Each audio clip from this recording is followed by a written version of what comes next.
talking to you like this before we dive into anything. But so Jim Rohn talks about one thing. I just listened to it today. That's why it's fresh. But he talked about the lack of consequence when we make a poor choice enables us to continue making poor choices because we didn't have a recourse or consequence for doing it, right? And so, for example, I eat a bag of chips. I don't feel like I gained any weight, so I'll just eat. It's clearly eating chips is fine, right? Yeah.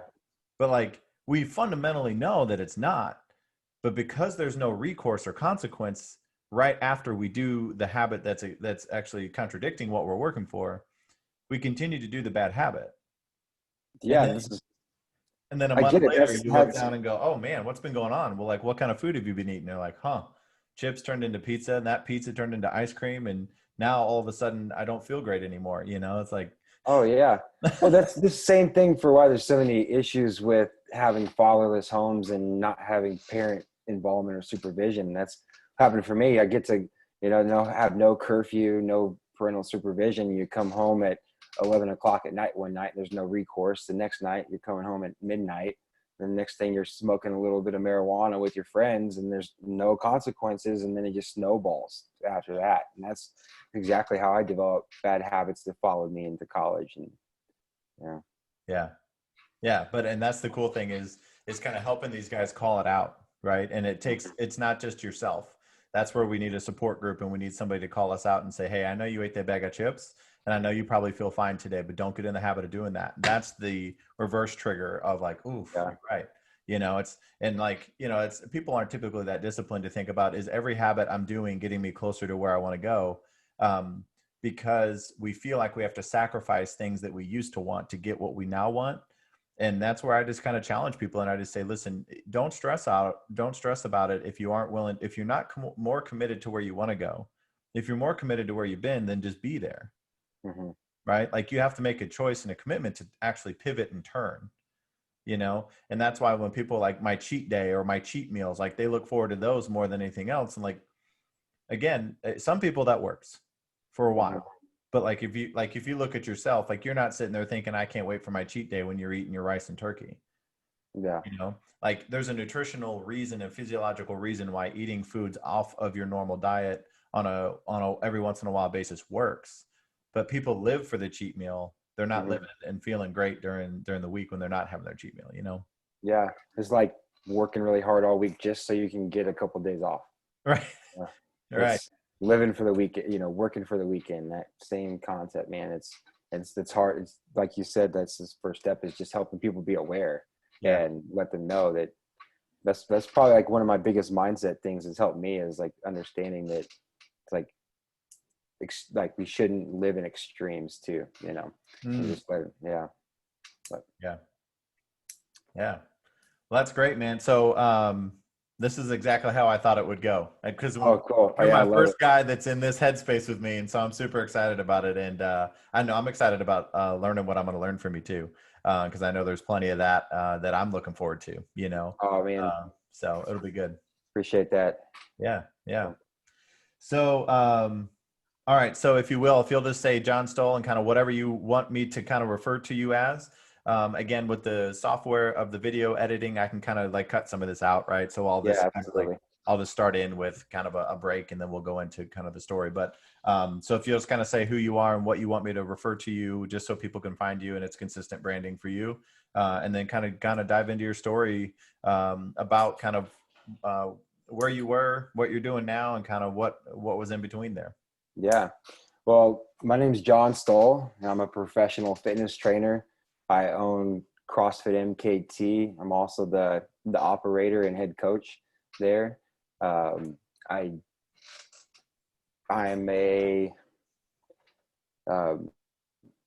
guy who comes from humble beginnings and had a lot of potential and opportunity and made some mistakes along the way and found myself in prison. Through that experience, I learned a lot about humility and wrestling with my ego and finding purpose in my life as well, and learning the practice of gratitude. And through that, and through working on my mindset and working on my habits and my daily actions, I've been able to set goals for myself and continually surpass those goals that I've set for myself. And so that's how I found myself from, being a poor, chubby, ugly duckling, fat kid, that comes from a family that's has a history of not graduating high school or not just going to college, to playing Division I football at the highest level, to going to prison and working my way back out of a serious hole I dug for myself. So Yeah. Yeah. So do you feel like now, obviously, and I mean, I know you well enough to know that you're on the other side of that, and talk a little bit about how some of those moments, whether it's moments that shaped you or maybe some people that kind of came to you right when you needed them, that made an influence in your life or had an impact on you, to kind of get you to where you are now. sure, yeah. Growing up, I always had a desire to do well. I had a lot of stigmas that I really needed to overcome. I was one of the biggest, slowest, chubbiest kids in school that was constantly picked on and told I couldn't play with the other kids my age because I was too big or too rough.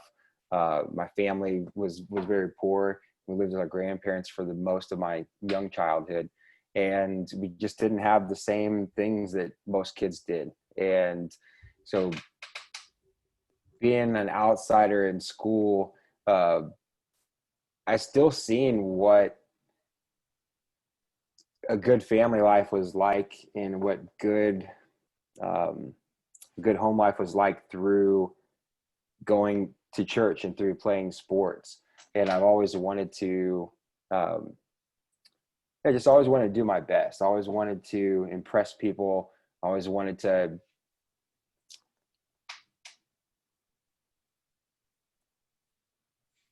I guess you could say I always had a desire to prove myself. I always felt like I had something to prove, that I Mhm. wasn't the slowest. I wasn't the dumbest or the ugliest, and wanted to prove myself. And so that helped me really develop the major competitive side. And that drew me to sports, because on the basketball court, if I tried harder, I got instant results. Mhm. If I could hustle, and if I could practice and really put in the effort, then I could get praise or attention or accolades, and get people's approval as well. I was always looking for approval from my classmates and from their parents and my parents and grandparents, and so that's what really led me to sports. And thankfully, through that process, I met a lot of great coaches that believed in me and that seen a lot in me. Um, my high school football coach, Coach Abadale, was by far the most influential coach that I had. I never ever dreamed that I would go to college, or much less earn a scholarship. And he seen me play in a basketball game my junior year and asked me what my plans were for the future. And wasn't even considering playing football. I had played some football in junior high, and pretty much shut that down. I was just playing basketball after a football injury, and I wasn't even considering playing. And so my senior year in high school was the first year I ever played varsity football. And Coach Afado, he poured into me. He taught me how to eat. He taught me how to train. He taught me how to work hard and to set goals. And he showed me that if I just applied myself and took direction, that I could reach goals, that I could have positive outlook. And so he helped me earn a football scholarship to Mizzou, and that took me to a level. I like to say my talent took me to a level my character couldn't keep me. Yeah. And I think I'm stealing that from Eric Thomas, maybe. Yeah. Yeah. He's one of my favorite guys to listen to. And I'd listened to him every single day for about 2 years. Right after I got out of prison, I'd listen to his YouTube videos as I was marching to the bus stop, or riding my bike to work. He always got me pumped up to march. Yeah. So, because he talked about always going on long walks too, Yeah. So, um, When I was on the football team, I just really developed an ego that was out of this world. I didn't think that rules applied to me. I didn't really respect authority either. I just thought I was 10 feet tall and bulletproof. And I was experiencing benefits and luxuries that I had never imagined um, through playing on the football team. And I just took for granted all of the opportunities I had in front of me. I didn't really see how lucky I was, or how I was in a position that most people would kill for. And um, that that just basically threw gasoline on the fire. There was already bad habits that followed me from high school. And when I was in high school, uh, my mom worked 2 jobs, and she worked overnights and worked really hard to keep food on the table. And there wasn't a lot of supervision at home, and we didn't live in the best neighborhood in town. And there was constant parties and constant things going on at our house that just, develops into bad habits. And so, yeah, those followed me into college. And after 2 seasons of playing, I got arrested for possession of a controlled substance. And a year later, there's that caused me to lose my football scholarship. And after that, I was completely lost. I didn't have any kind of ambition, didn't see any kind of future for myself, and I completely unraveled. And substance abuse got even worse. The alcohol got even worse, and that turned into desperation. And I ended up getting caught red-handed burglarizing one of my ex-girlfriend's boyfriend's houses, and that landed me to in prison on a 5-year sentence. And during prison, I immediately recognized this is not where I belong. This is not what's I'm intended to do, and I recognized too through that process how many people that I had hurt, and how many bridges that I had burnt along the way, and how much my actions had impacted other people and harmed them. And it was just a sobering experience, physically, mentally, all the above, and helped me get sober long enough to remember who I really was, Mm, and to remember the lessons and the values that I learned and was taught through church and through Boy Scouts and through being coached during sports. And I recognized that I have, I have gifts and talents that are unique to me, that are very special. And it's my moral obligation, it's my duty to share those gifts and to be a positive, productive, contributing member of society. And it's my job, it's my purpose to help others and to serve. And um, all of that just reminded me just how selfish and self-centered I was, mm, and how um, and how much letting success and letting accolades um, overshadow what's really important in life. And yeah. that's truly what I've learned to understand, is relationships and connections with other humans, and just doing your best and giving it your all. And so that's today what I value above all, that I think that has helped me more than anything, is just giving it my all, whatever I'm doing.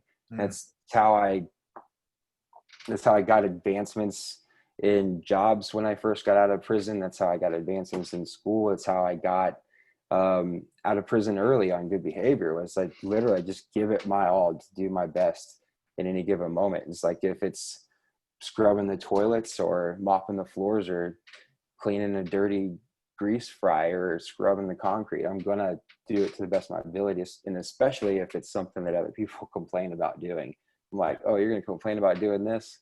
And so, yeah. And then just the prison also taught me to learn to appreciate the small things in life.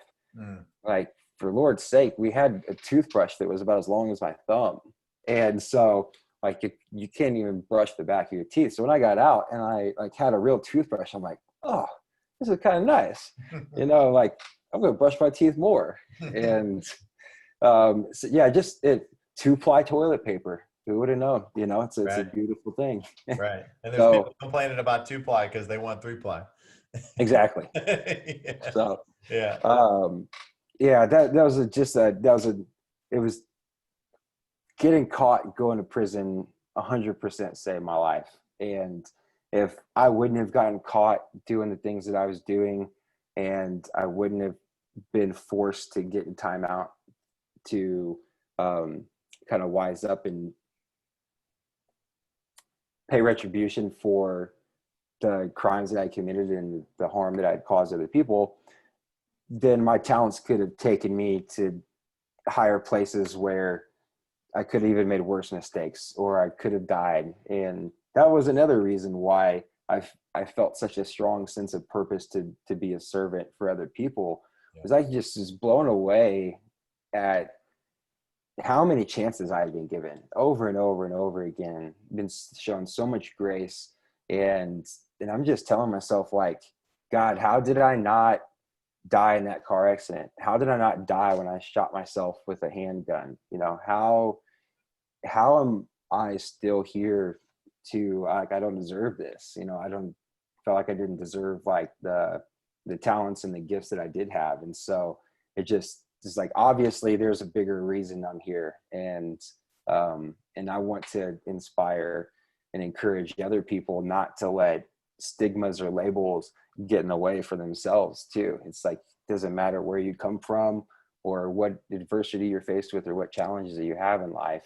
If you have the right attitude and the right desire and the will to do your best and be your best and help others, you can get yourself out of any situation. Yeah. Yeah, man, that's fantastic advice. It's a story that is real and authentic, you know. And one thing that I talk a little bit about, and I post about it, is adversity shaping us, not breaking us, right? Because you've already alluded to it, but I'm willing to bet that you are confident that if those things didn't happen, you wouldn't be who you are now. No way.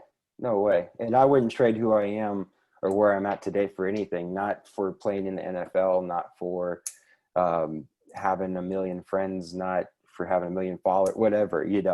um, not for $1 million, Yeah. yeah, I really love the path that I'm on and who I'm becoming. I Yeah. say becoming because I know I'm nowhere even close. And, even though I've had what some people would call success in being a business owner, it's not easy. And I'm not perfect, and I'm still a work in progress. And I don't always make the best decisions every single day, but I wake up with the desire and willingness to do a little bit better every day.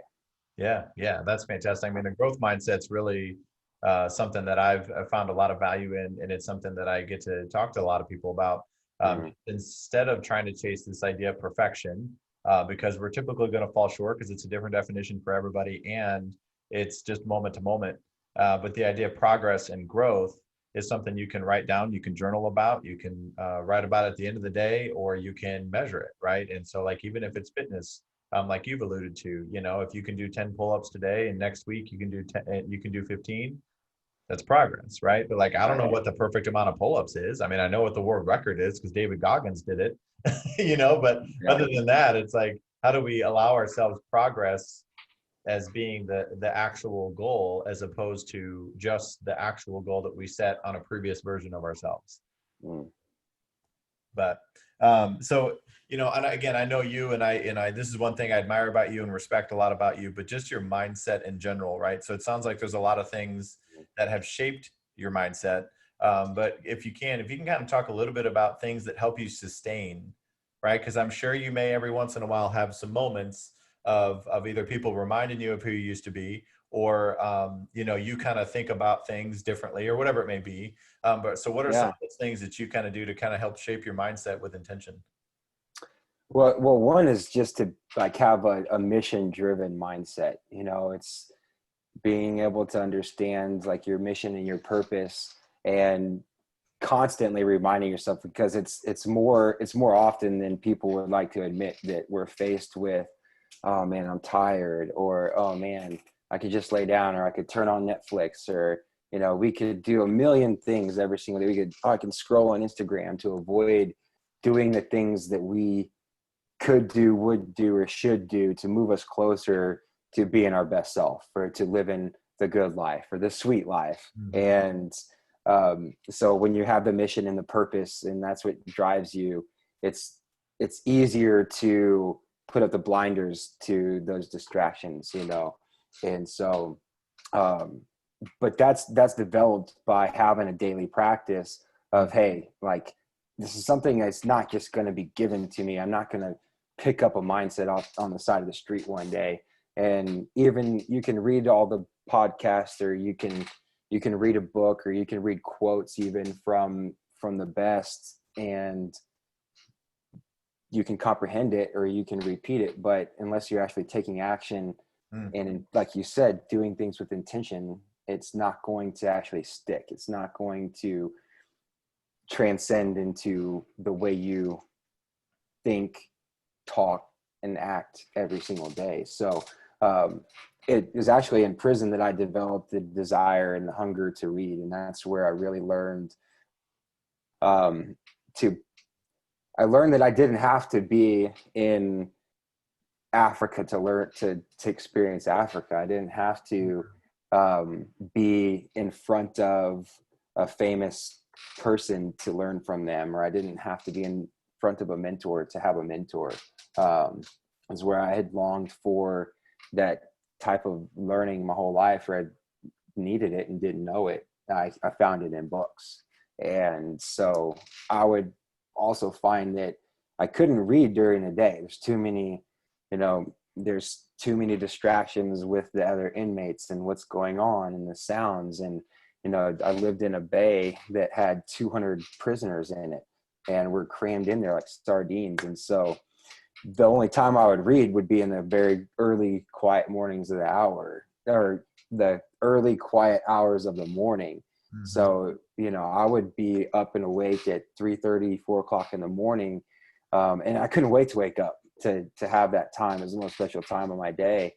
And that just followed me when I got out. And so no matter what my first appointment is of the day, I'm going to have at least an hour in the morning to read good information and to fill my cup up so that I can pour into other people throughout the day. And so having a protected time to read and to study and to think, and like intentionally think and ask myself hard questions, and be truly honest with myself, like, hey, how are you doing on these things that you want to do? How were you honest with everybody yesterday? Were you true with your intentions?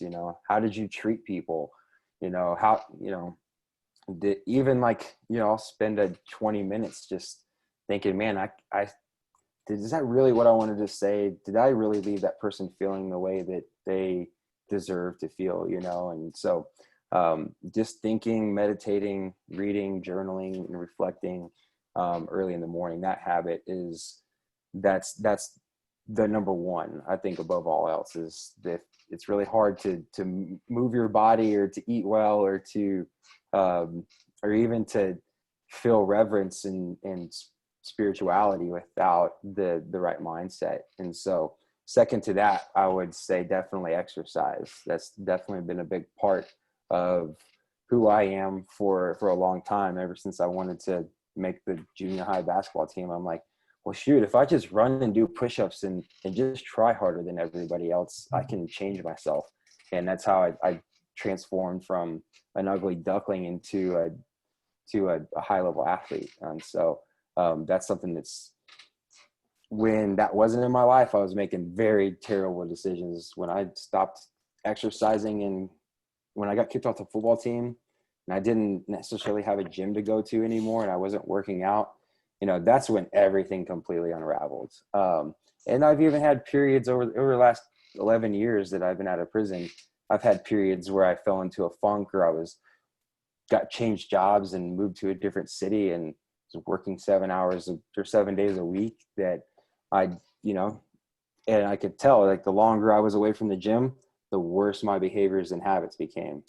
So yeah, the morning routine and the exercise anchors and the meditation, that's all that stuff. Absolutely. Yeah, man, that's great. Well, and it's something too that I think, it's humbling to hear exactly kind of how you do it and how you came about it. Because one thing that I encounter with people a lot is they right. So meditation is another thing that I use quite a bit, Mhm. uh, and it's really just self awareness and control of breathing and control of breath. Right. That's really all I'm talking about with meditation and just being Sure. able to control of thought.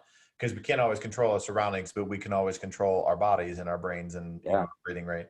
Um, but I think of intentionally calming yourself down, like intentionally like bringing yourself to the present moment and not being here or there, but being now. Yeah. yeah, yeah. And one thing that when I talk to people about this, they already kind of doubt their ability to do it consistently, so they rarely start. Right. And so, like, for me, I tell people all the time, like, this is a practice for me. Like, the gratitude practice is a practice that I do every day, but it's not just because my life is perfect and I'm grateful. Right. It's a daily practice in the sense of, but I think that's the nice thing about what you just heard and what I just heard from you. And hopefully it's inspiring to the people listening is like, you're still working, you're at a really high level. Right. But you still work at it every day. Right. And so, like, the encouragement to start, right, is really just knowing that you will have some days and some moments to where you're not going to be on your A game, whether it's mindset or even physically. Those Yeah. days you go into the gym and your body just does not feel it. But those are the days you push through, and then typically those are the days you feel the best after you did it, right? Because you proved to Yeah, yourself that you absolutely. are disciplined. And so, but kind of letting people know that there are going to be days. But the nice thing about your daily habits is it becomes something that you can then be ready for those deviation moments, Hmm. as opposed to just something you do once a month.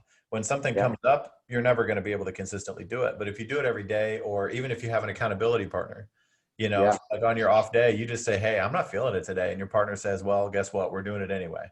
Right. And then, Yeah. so anyway, it's Well, just, I'm sure you've heard this too. This helped me a long time ago. This is some of like Tony Robbins material, but I heard him say in one of his speeches one time, it's like he talked about standards mm, and talked about applying standards, raising your standards and having a standard for the way you operate, and pre-contemplating that ahead of time will help you avoid deviating from the path you want to be on. And his example was with eating right, and he said, okay, if athletes have the standard that I am an athlete, and if I am an athlete, then I do what athletes do, and that's eat enough for energy and quality food, and I train hard and exercise. And so when I identified like I want to be an entrepreneur, I want to be somebody who helps a massive amount of people and helps change people's lives, like what do I need to do to help make myself become the right person to do that? And it's something that you have to earn. Like you don't just wake up one day and like, oh, I have this influence and I get to help these people and I get to have the job of my dreams and make my own schedule. It's something that you have to earn through your hard work. So what do? You go out and you identify, okay, these are guys that I really look up to. These are guys that have done similar things to what I want to do. What do they do? What are their standards? I'm like, okay, so this is the standard of being an entrepreneur. This is the standard of being being a leader. And I would say the first thing I chased was like, I have the ability to be a leader. Like I have, a lot of gifts that, I have the presence and the stature and the desire to lead people. So what do leaders do? And just about everything that John Maxwell ever wrote. yeah, And so you learn, let's say, and he writes about it all over the place too. It's like you have to pray or meditate or whatever you call it, and you have to reflect, and you have to. It's part of. I think it's part of being a human, or just especially being a man. yeah, yeah. Well, I think one thing too, and again, to kind of share with people is the prayer and the meditation, the gratitude practice, whatever it may be. And physical fitness is another thing too, to where like you don't see a difference in yourself post workout, right? But like after 14 post workouts, you do. right? Hmm. And so kind of allowing people or kind of sharing the idea of allowing people to be patient with themselves so that they can see their hard work pay off, Yeah. you know? Well, and I'll even challenge that a little bit too, TJ, in that, and I can relate it to journaling or praying or meditating or to working out. Yes, people, they want to see the huge transformation. They want to see the big result. They Yeah, they want they want it right away. And no, you can't go from having 20% body fat to seeing your abs after one workout. right. But if you have the presence and the awareness to say like, man, I just worked out, I sweated, I did something really hard, and I'm super proud of myself, and I'm super thankful that I have a body that's able to do things like this. You Yeah, know, it's so that's where I try to help people on their fitness journey the most is like, dude, like, don't look for the benefits of looking better naked and weighing less on the scale. I promise you, if you can put that on the back burner and just like come to the gym because you know that if you work out this morning, you're going to have your best day. You're going to be a better father. You're going to be a better teammate at your job. You're going to produce better work, and you're going to be a much stronger servant for everybody just by doing one workout. yeah, Like, dude, it's not easy. It's so fun. It's so cool to help people get to that place of recognizing, yeah, if I sit down and I journal, like, man, I just feel good because I just followed through with something that I know is good for me, yeah. and it'll benefit me through and through down the road too. But Yeah. Yeah, no, that's great. I totally agree with that challenge too. I mean, I definitely think that that's a better point to make. In the sense of some of it's goal setting, right? So it's not yeah, kind of setting a daily goal as opposed to 3 months from now I want to weigh X, right? There's a yeah, lot that happens between over those yeah, 90 days. There's a lot that needs to happen mentally, and I went through that same thing. I had when I was training with the team at Evolved, Fitness, or Evolved Personal Training, I got to a pretty decent, pretty fit level, but I was not at my percentage goal by just a percent or two. And the trainer then said, when he measured me, he said, "Wow, man, that's fantastic. You made progress." And I said, "I'm still not at my goal." And he just said, "If you're not happy now, you're never going to be happy." And get up. He got mm, up and left the room. And that was a turning point for me because then I thought, like, well, wait a minute, that's right. Like, if I never reach this, right? Like, what am I going to have to give yeah. up to reach that? But then, like, I've never even enjoyed the journey along the way. And so it's just such a cool, enlightening, like, it just takes one conversation sometimes to totally change somebody's perspective with something like that. So it's pretty cool that you brought that up because I think Oh, people needed to give themselves that. yeah, that concept is the same. Like the concept of enjoying the journey Yeah. is applicable to so many ways, to so many areas or arenas. But even when it comes to weight loss, it's very similar to like going on a road trip. It's like, golly, I don't want to be in this car for 24 hours and drive 2,000 miles. And the next thing you know, you're 100 miles out of town, and the kids are already asking, "Are we there yet?" And so you're like, shoot, how am I going to make this a lot more enjoyable? Well, you start playing the ABC game, you start sing along songs, and like you're in the moment spending quality time with your kids. Yeah. And then before you know it, you're there.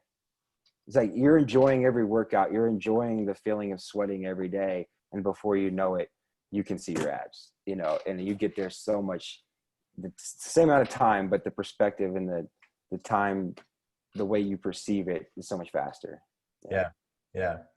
Yeah, and one thing I wanted to try to kind of pour into a little bit, kind of understand, because I have some thoughts around it too. But in the idea of not trying, committed to being something, as opposed to being, or as opposed to being, um, not You being, want to do not being something. I know exactly what you're trying to say is like you're committed to doing something rather than being somebody, sure. right? Yeah, Like similar thing. yeah. Yeah, and I think there's some things around that, and I think some people sometimes too, when when adversity has been shaping them, they work so hard so that they never go back Hmm. to what they were. Right, they're kind of reshaping identity and their I am story, you know, Yeah. and that's something that I really feel like with fitness specifically, the I am piece of it, right? So versus I want, because you referenced that you want to be an athlete and you want to influence people and lead, you know. Hmm. But I think a mindset shift that's been super helpful for me is taking out the want to, Yeah. right? And I had a great friend of mine. I was giving a talk, and I kept saying, I think gratitude does something. I think this is helpful. And she said, do you actually think it, or do you actually believe it? And I said, no, I believe it. She said, then quit saying I think, right? So then it becomes gratitude is this, as opposed to I think it is, right? Hmm. And so for people to say I am healthy versus I want to be healthy, you know, like as they're working through your programs and training with you, because I am healthy, then you start thinking, well, if I'm a healthy person, what choices do I make? Yeah, As opposed to absolutely. want to be means I'm not there yet, you know? And you know, you're extremely fit and very lean. And I struggle with that too, is like I don't feel like I'm lean at all, Mm. right? But like I'm not as lean as I could be. I'm leaner than I was, right? So it's like, where am I on that scale? And so that's where the I am, like I am lean, doesn't eat the bag of potato chips, Yeah, right? I am lean. I do what lean people do. Right, Yeah. exactly. You touched on that, but I think that's so powerful to people to kind of re-identify and tell themselves that story more often than relying on other people to tell you the story. Yeah. You know, because if you look at Yeah. me, you never tell me I'm lean, but I'm leaning on that. I'm actually needing you to tell me that, Hmm. and you're never going to get there, right? Absolutely. Yeah. I think it takes a lot of like unlearning things that you've been Yeah, taught or told about yourself too. You know, it's like not accepting things that you've been called or ways that you've been teased, and challenging what other people think about you too, and thinking for yourself, and realizing that there's so many hidden messages in good marketing and good meeting that tell people that they can't do this or they can't do that. It's like on a cigarette pack. It says, you know, don't smoke because you can't quit once you start, you know. And so they've already planted that seed that you can't do this. Like this is hard. It's hard. And so that I think that's why it's important for everybody's growth to be that person for somebody that believes in them the way that you wish somebody believed in you. And I get that opportunity in the gym every single day, and I'm so grateful because I truly believe it's being called somebody's trainer is one of the highest callings, you know, having that opportunity. um you know, and it's super humbling because I have men who are in their 50s or 60s that are the most amazing men I've ever known, you know, and they're calling me their trainer and asking me for help and advice, and I'm just like, this is amazing, you know. It's I feel super humbled but also responsible to be the best trainer I can be, and to you know, do the best for them that I can. um yeah. yeah. Yeah, that's great. Well, I was going to ask you about that a little bit. Now that you've had your the MKT CrossFit or the CrossFit MKT, you've had that for a number of years now. So how many years have you been up and running with that? Yeah, this December will have been a CrossFit affiliate for 4 years. Okay. So Yeah, what do you feel like? You know, obviously I've seen the gym grow, right? And I know it's growing more soon. yeah. But just in the sense of like your passion, you know, what would you kind of consider to be that passion that you found that maybe you didn't originally set out to accomplish or work for in the beginning, but that you feel now? The passion I feel is just wanting everybody to feel as good as I feel when I work out. Yeah. It's I've I've experienced the transformational power of exercise and living a healthy lifestyle myself, and I just want that for other people. You know, I've wanted it for my family members, I've wanted it for my friends. Mm. And it was something that whenever I got asked advice on how to work out, I was like, it was the one thing that was just came easy to me. It Mm. was like, oh well, yeah, you do this and you do that, and here's, you know. And I really loved showing and teaching and helping people. um and so that's really my passion. And now, as I get older and starting to understand and see life and reality and society through a different lens, I've and understood how fitness can help in different ways for different people. I definitely see um, currently my passion is for helping leaders be better leaders by taking better care of themselves. Yep. And I know that that's eventually going to lead me to build the resources and the connections that I need to make CrossFit and the type of training that I provide people available to underserved populations, you know. And there's so many people out there that don't know any better. And I have extreme amount of empathy for people who are sick and have chronic disease, because a lot of them like truly didn't know any better. For example, when I was growing up, I thought all vegetables came in a can until I was 20 years old or so. You know, I just thought that that's the way life was. And without having, you know, sports and exercise, I never would have gotten out of the situation that I was in to see that, oh man, oh, people are actually like supposed to be healthy and fit and active. And, you know, so I want to provide that for young men and young girls and people who are sick and really overweight and out of shape, and be able to, because I know that that's like, that's going to help reduce healthcare costs. It's going to help improve our healthcare system if everybody just gets healthier, you know. And so if I can help one person, that'll help another person. That's really what it comes down to. Yeah, yeah, and one of the things that I can just hear based on what you're talking about, and it's a passion of mine too, but it's once you've recognized that you have something that you can give back to people that positively influences their life. I don't really like the idea of a reach back, because it implies that you're kind of a forward in any way, shape, or form. We're not.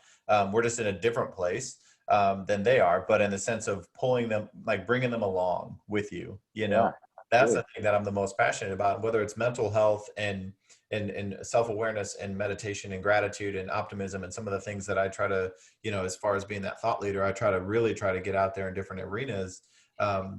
But it's also like we've been through it, right? Like I've gone through things where Yeah. I haven't been this guy for my whole life. You Mm-hmm. know, there were times I was like that, entitled, ungrateful, you know, took things for granted, like it was all about me, and if it didn't help me, I wasn't interested in doing it type of guy, right? Like, Yeah. but that those moments make us who we are now. Mm-hmm. And so like that's what I can recognize when people are thinking or feeling the way that I have felt in my life. And then I just offered a little bit of insight, you know, and just say, you know, try this, right? Do something, because it's different things for everybody. You know, I've been posting every day for 7 years, and I mean, I don't know how many people actually look at them, and I don't really know, but that's not why I'm doing it. I'm not trying to do it so that the message is about me. The message is about like them. And like, honestly, I feel like, again, what my purpose on this earth is to give that back and just give this message to as many people as possible. And that's what obviously the podcast is used for. But when I find people like yourself who are doing the same thing or fulfilling that purpose and doing it for the betterment of others, I just want to spread that word, you know, because we need more of that. And, you know, you provide hope to people. You know, these are people who probably don't see themselves as how you see them when they come in the gym. They see themselves as out of shape, and you see them as ready to make a change, Mm-hmm. you know, or they can't pick up, you know, like even Tiger Woods, right? I mean, he can't even pick up his kids. So he just wanted to walk again, right? Yeah. And so some of the folks that you see, I mean, not that they're there, but I mean, you are allowing them to like get back on a bike for the first time in 20 years. I mean, you're giving them life back. Well, and it's one of the only times or places in somebody's day where they're actually told they're doing something right, that they're Yeah. getting a pat on the back. You know, you're at work, you got to hit numbers, or you got to do this task or meet this deadline, and there's so much pressure on everybody. And that's what we try to provide at the gym for people, is like, hey man, this is a come as you are. We're all a work in progress. I'm Yeah. not perfect. I'm no expert or guru. I'm literally just sharing with you the journey that I'm on, and sharing with you things that have positively influenced my life. And here are people that have been training with me for 8 years now, and they're still training with me. And if you do the things that we do, you'll be able to do the things that we can do, you know, that kind of thing. Yeah. It's try to make it a super, yeah, just letting people know that it's okay not to be perfect, that it's not okay to be exactly where you think you should be and not be so hard on yourself. And I still, that's probably my biggest challenge today, is not being hard on myself and having gratitude for where I am today, and not thinking where I could be or should be or where I was. You know, it's all yeah, it's gold, man. It's definitely, gratitude helps you live the sweet life, no Yeah. doubt. Yeah, I appreciate that, man.